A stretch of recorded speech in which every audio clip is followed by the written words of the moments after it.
My family didn't think I'd ever fight back, but I did and took them all to court. I'm a 28-year-old guy, and my family's always been close-knit, but in a way that, looking back, might have been too close. You know, the kind of family where everyone knows each other's business, and somehow it's always about helping each other out. My parents made it clear they expected me to step up whenever they needed support, especially financially.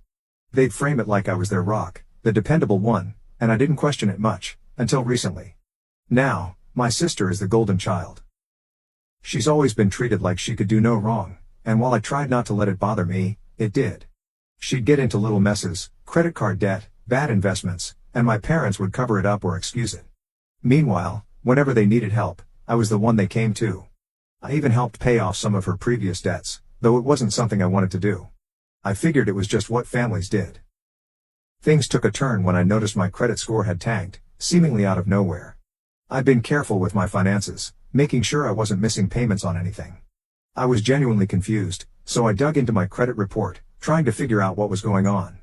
That's when I saw it, a loan I'd never taken out. It was massive and the details didn't match anything I'd ever signed up for. Panic set in.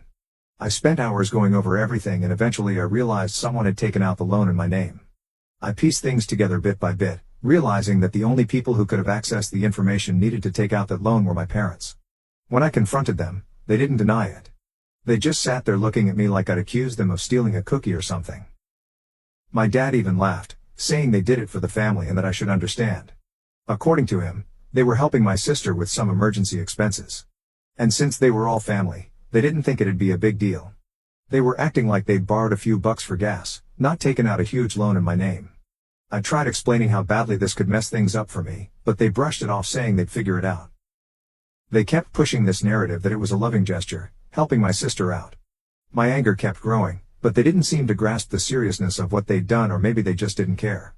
I tried talking to other family members hoping someone might see my side and help me reason with my parents. That didn't go anywhere.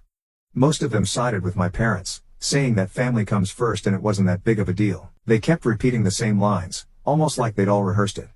It felt like I was up against everyone I'd ever trusted. Frustrated and desperate, I started researching my options. I'd never been a confrontational person, especially with family, but I couldn't just ignore what they'd done. I learned that what they'd done was illegal identity theft, plain and simple. My parents had banked on me not knowing that or not wanting to go through with any legal action. They assumed I'd just let it go like always. When I brought up legal consequences, they laughed it off. My mom even said, "You'd never do that to us," as if I'd owe them blind loyalty no matter what. My sister, on the other hand, acted like I was the problem.